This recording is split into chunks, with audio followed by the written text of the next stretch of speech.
Hello and welcome, everyone. You are listening to English Steps. We are so glad you're with us today for another deep dive. I'm the student here, always ready to learn and maybe make a few mistakes along the way. And I'm your expert guide here to help you take those steps. Yeah. So we've got a full hour ahead of us. An entire hour. And today's topic, I hear, is very relevant to my life. Oh, it is. I think this one was made for you. Okay. Is it how to not get distracted by cat videos when you should be studying? Huh. No, that's a whole other series. Oh. Can't help you with that. Darn. Today, we're talking about something that happens to everyone, especially when you're traveling. Okay. The topic is getting lost and finding your way. Oh, wow. Okay. Yes, that is me. I am a world champion level expert at the getting lost part, the finding your way part. Less of an expert, more of a beginner. Well, you are not alone there. I think most people feel that way. Getting lost is, it's part of the adventure. It's how you find the coolest little shops and cafes. Sure, when you have time. Right. But the real problem isn't getting lost itself. The problem is what happens next. Yeah. That feeling of panic. Oh, it's total paralysis. It's like my brain just shuts down. When I'm in my own city, it's fine, I look at my phone, I see a building, I know. Right. But in another country, when I have to use English, it is terrifying. It's a whole different level of stress. Let's talk about that feeling. Let's really get into it, because to solve the problem, we have to understand the fear behind it. Okay. So take us there. What does it actually feel like for you? Okay. Picture this. I was traveling last year, big city, let's say, London. Okay, London. And it was raining, of course. Actually. And the buildings are so tall and everyone is walking so fast, like they're all late for something really important. It's that high-energy, high-stress environment. Exactly. And I was looking for a museum. I had my map app open on my phone, feeling confident, and then it died. The screen just went black. The classic modern nightmare. It is. And suddenly, I look up from my dead phone, and I have no idea where I am. People are rushing past me, hundreds of them. And I know I need to ask for help, but I can't. I'm frozen. What's stopping you in that moment? I mean, you speak English. You know the words, where is the museum? Yeah. So what's the real barrier? It's the fear of looking stupid. 100%. I'm afraid I'll say it wrong or my accent will be weird and they'll just look at me like I have two heads. Okay. Or, and this is the biggest fear, I'll ask the question perfectly Yeah. and they'll answer. But they'll speak so fast, like a machine gun, And I won't understand a single word. So I'll just have to do the thing where I nod and smile and say thank you while inside I'm screaming. I want you to know, and I want everyone listening to know, that feeling is completely 100% normal. It's not just me. It is not just you. It has a name. It's called foreign language anxiety, and pretty much every single language learner feels it. That fear is like a wall, a big brick wall between you and the help you need. It's good to hear it's normal, but it's still a wall. It is. But today, our mission in this deep dive is to give you the tools to take that wall down, brick by brick. Okay, I like that. Tools. A strategy. It's like we're on a mission. We are. By the end of this, you will know exactly how to start the conversation politely. You'll know how to listen for the most important keywords in the answer, even if they speak quickly. Okay, that's the big one for me. And you'll know how to check, how to verify, so you don't walk for 20 minutes in the wrong direction. All right, I'm ready. Let's dismantle this wall. Let's do it. So section 1, overcoming the fear. We've talked about the anxiety, so what's the solution? Is it just be more confident? Because I hate when people say that. You can't just switch on confidence. No, you're right. That is the worst advice ever. Yeah. It's like telling someone who can't swim to just swim better. Exactly. The secret isn't bravery. The secret is preparation. The secret is having a formula. A formula, Yeah. like in science class. Precisely. Think about it. When you're stressed, your brain is, it's flooded with stress hormones. You can't think clearly. You can't remember complex grammar. Right. My brain just goes blank. So you need a phrase that's automatic, like muscle memory, a pre-prepared sentence that you can just say without thinking. That makes so much sense. So if I don't have to build the sentence from scratch. You can just focus on saying it. Yeah. We want to turn you into a robot for the first 10 seconds of the conversation. Yeah. Just press play on the recording in your head. I can do that. I can be a robot. So what's the first step? What's the first button I press? Okay, that brings us to section 2. Step 1, starting the question. So let's go back to that rainy street in London. I'm cold. You see someone approaching. You need to stop them. What's the first thing you say? Usually I just sort of wave my hand and go, hello, or hi, a bit nervously. Okay, hello is not wrong. But in a big, busy city, it can be a little confusing. How so? Well, if a stranger just stops and says hello, Mm-hmm. a lot of people will think you're trying to sell them something. Oh, that is so true. I do that. If someone says hello on the street, I immediately think they want me to sign something or donate money, so I say, no thank you, and keep walking. Exactly. So we need a phrase that says, I'm polite, I'm not a salesperson, I just need a moment of your time. And what's that phrase? The absolute gold standard, the magic words are, excuse me. Excuse me. Seems simple enough. It seems simple, but the way you say it is everything. We need to break down the mechanics of this phrase. Okay, let's get technical. First, pronunciation. That S in the middle of excuse. Many learners say it with a soft S sound, like excuse. Etkusu. But when you're using it to get attention, it should have a vibration. It's a Z sound.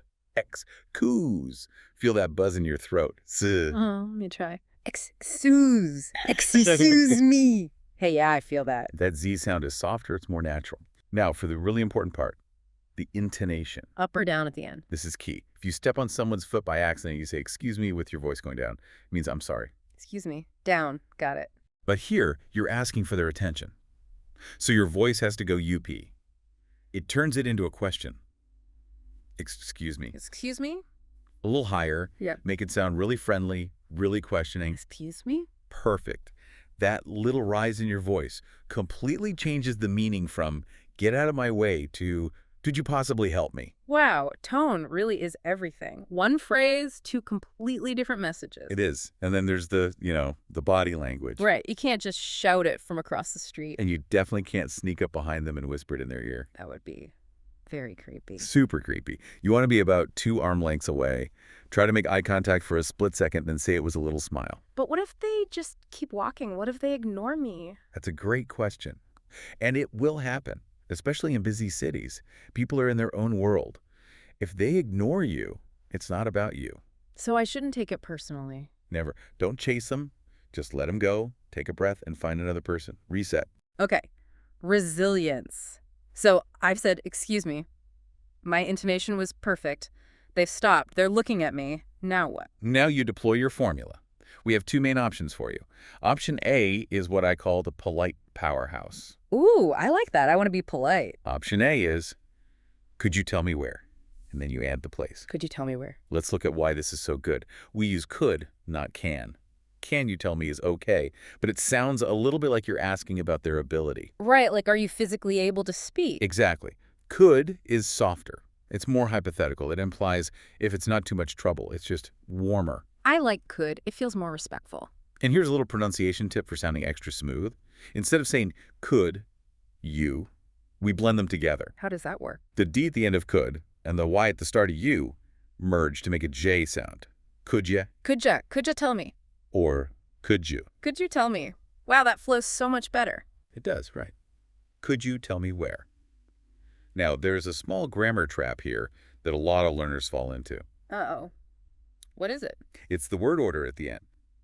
A normal question is, where's the station? Right. Verb, then subject? But because we started with could you tell me, the second part of the sentence isn't a direct question anymore. The grammar flips. So, I don't say, could you tell me where is the station? You can, and people will understand you. But if you want to sound really natural, the ease goes to the very end. Could you tell me where the station is? Oh, that is tricky. So the verb goes to the end, where the station is. Exactly. Let's try it. Okay. Excuse me, could you tell me where the station is? Perfect. That sounds fantastic. Let's try another one, the museum. Excuse me, could you tell me where the museum is? See? You've got it. That's option A. But sometimes, you're stressed, it's raining, you just want something simpler. Yes, please. Give me the emergency option. Option B is the simple statement. It's just... Far. I'm looking for... Wait, is that polite enough? It's not a question. It feels a bit direct. I'm looking for the bank. I love that you're thinking about that. And you're right. On its own, it could sound a bit demanding. But the politeness comes from how you say it. The tone again. The tone and the, excuse me, at the beginning. If you say it with a friendly, questioning tone, excuse me, I'm looking for the bank, it implies the question, can you help me? I see. So it's like you're sharing your problem with them and inviting them to help solve it. Exactly. And it's so much easier to remember under pressure. Just make sure to use the contraction. I'm, not I am. I'm looking for, and the pronunciation of looking, it's a short sound, right? Not looking. That's right. It's the same sound as in book or cook, a short knee, looking. I'm looking for the post office. Excellent. So you have your two main weapons, the polite powerhouse and the simple statement. I feel much more prepared now. I feel like I could actually do this. Knowing the phrases is one thing, Yeah. but I want to make sure it's really locked in for everyone listening. I know what's coming. I can feel it. It's time for a pop quiz. Dun, dun, dun. Okay, listeners, this is for you. Pay attention. Okay, here's the scenario. You're in a big city. You really, really need to find a pharmacy. You see a friendly-looking person. You want to stop them and ask for help, but you want to be as polite as possible. The pressure is on. What are the two magic words you say first, before anything else, to get their attention politely? I'm going to give you 5 seconds of thinking time. Say it out loud. Ready? Go. Okay, time is up. What's the answer? The answer is, excuse me, with the voice going UP at the end. Yes. Excuse me. Did you get it? Did you remember the Z sound? If you said that, you've just successfully started a conversation. Okay, so we've done the easy part. We've stopped the person. They're listening. Now comes the part I really dread. The part where they actually answer. The dangerous part. This brings us to section 4, step 2. Understanding the answer. This is where I usually fail. I ask my beautiful, grammatically perfect question, and they reply with, oh, sure, just go straight down and hang right past the magic and it's on the left. And you just catch 1 or 2 words in that whole stream of sound? Exactly. I'll hear left and just start walking left, hoping for the best. Okay, here's the most important secret for listening comprehension when you are lost and stressed. I'm listening. You do not need to understand every single word. Really? Really. Trying to understand everything is what causes the panic. Instead, you need to become a keyword hunter. A keyword hunter. I like that. What keywords am I hunting for? You are hunting for 2 things, movement words and landmark words. The good news is that in English, probably 80% of all directions are made from just 4 basic phrases, 4 Lego bricks. Only 4. So if I can learn to recognize those 4 phrases. You'll be able to build a mental map of almost any direction they give you. Okay, let's learn the bricks. What's the first one? Phrase number 1 is go straight ahead. Go straight ahead. That means don't turn. Exactly. Keep going in the same direction. Now, be ready for variations. Native speakers are lazy with words, so they might not say the full phrase. They might just say, go straight. Go straight? Okay. Or, especially in the UK, you'll hear, go straight on. Go straight on. Same meaning. Same meaning. Or, sometimes, confusingly, they might point and say, go right down this street. Wait, right? That sounds like a turn to the right. It does, but in this context, right means something like directly or all the way. Usually they'll use a hand gesture pointing forward, so that helps. Okay, so go straight ahead, go straight on, go right down. All mean don't turn. You got it. That's brick number 1. What's brick number 2? Brick number 2 is for changing direction. Turn left at the lights. Turn left at the lights. Okay, I confess, sometimes when I'm flustered, I forget my left and my right. That is so common. Even native speakers do it. Do you know the trick with your hands? The L trick. The L trick. Hold up both your hands with your thumbs out.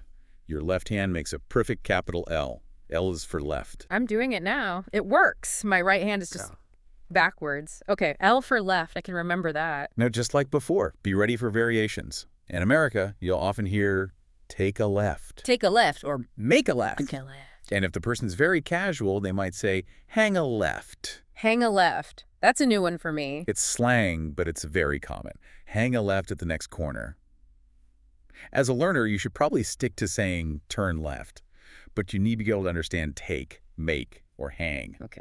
Take, make, hang. Got it. What about the second part of that phrase, at the lights? This is the landmark word. It's so important. The lights means the traffic lights. The red, yellow, green. Yeah. And the little word at is crucial. It tells you when to turn. You don't turn now. You walk until you get to the lights, and then you turn. That makes a huge difference. If you turn too early, you're on the wrong street entirely. Exactly. So always listen for the landmark. Turn right at the bank. Turn left at the big fountain. Okay, brick 2 is down. What's number 3? Number 3 is my favorite because it means you're close. It's around the corner. It's around the corner. This is a very visual phrase. It means you can't see your destination from here because a building is blocking the view. So it's hiding. It's hiding just on the other side of the corner. You just have to walk to the end of the block, turn, and it'll be right there. I love hearing that phrase. It's so full of hope. You're almost there. It really is. Okay, final brick, number 4. This one is about crossing the road. Cross the street. Cross the street. Simple as that. Go from one side of the road to the other. Is there a difference between street and road? Not really. In this context, people use them interchangeably. Cross the road, cross the street. But they might give you more specific instructions. Like where to cross. Exactly. In the UK, they'll say, cross at the zebra crossing. The black and white stripes. That's the one. And in the US, they call it a crosswalk. So you might hear, use the crosswalk to cross the street. Zebra crossing or crosswalk? Got it. Safe places to cross. Okay, so those are our 4 Lego bricks. Go on. Go straight ahead. 2, turn left or right at a landmark. 3, it's around the corner. And 4, cross the street. With those 4, you can understand almost anything. But now we need to practice putting them together. Okay, let's build something. Let's do a role play. I'll be the helpful stranger. You're lost. You've asked me for directions. I'm going to give you the answer. Your job is to be a keyword hunter. Don't panic. Just listen for the bricks. Okay. I'm hunting. I'm ready. UVM. Yeah, no problem. Yeah. So you're going to go straight ahead here. Then you'll turn left at the lights. Keep going past the big bookstore. And then you need to cross the street. It's just around the corner from there. Whoa. Okay. That was fast, but okay. I think I got it. My brain heard straight. It heard left at the lights. Mm-hmm. It heard something about a bookstore and then cross the street. And then the best words.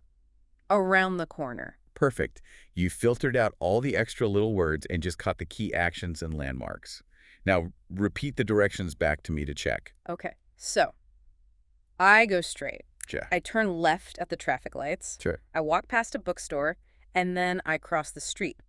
You've got it. And the museum is right around the corner. You found it, see?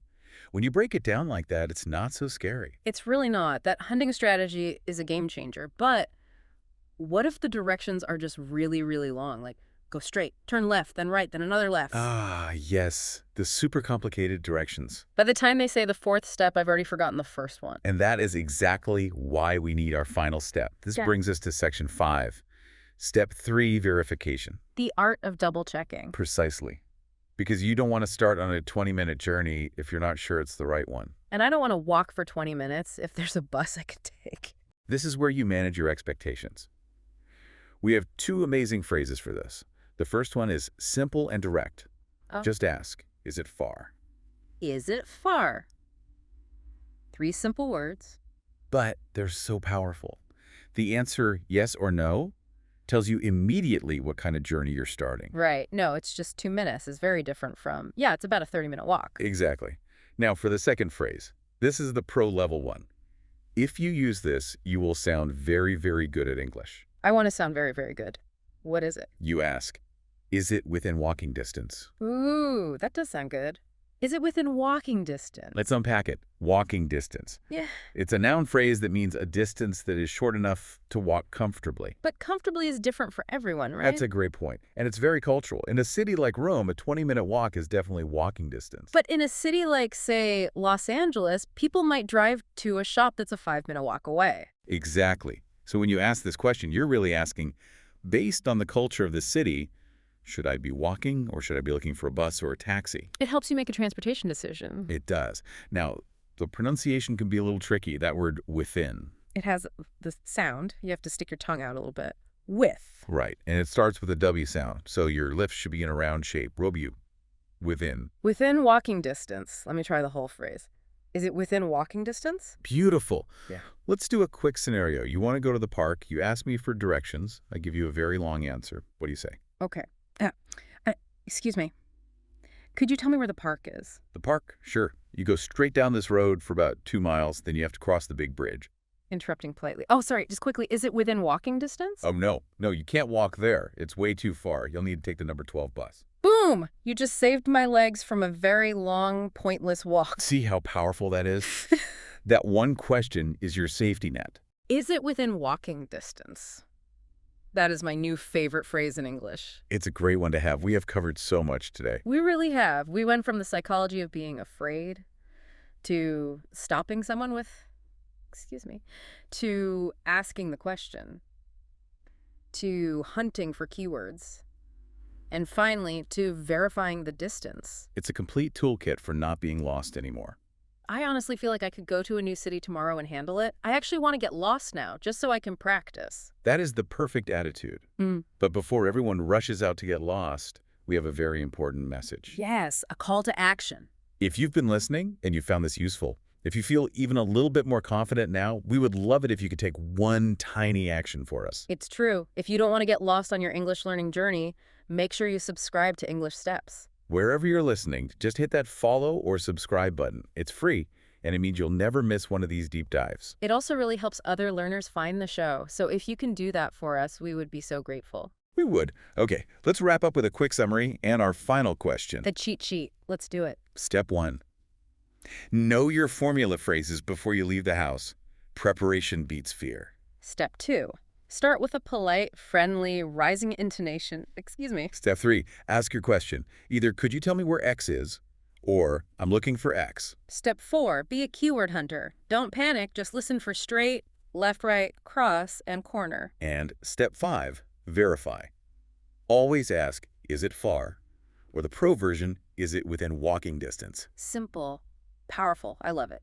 And now, our final thought for you, the listener. We want to hear from you on this. This is the big debate of our time. It really is. The question is this: do you usually use Google Maps on your phone, or do you prefer to ask a real person for help? Technology versus humanity. Where do you stand on this? I have to say, I'm team ask a person.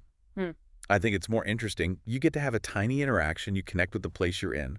Google Maps is efficient, but it's sterile. It has no soul. See, I'm usually team Google Maps. I love technology. I love the little blue dot that tells me exactly where I am, that makes me feel safe. But I will admit my best travel memories, the stories I always tell, are from the times my phone died and I had to talk to someone.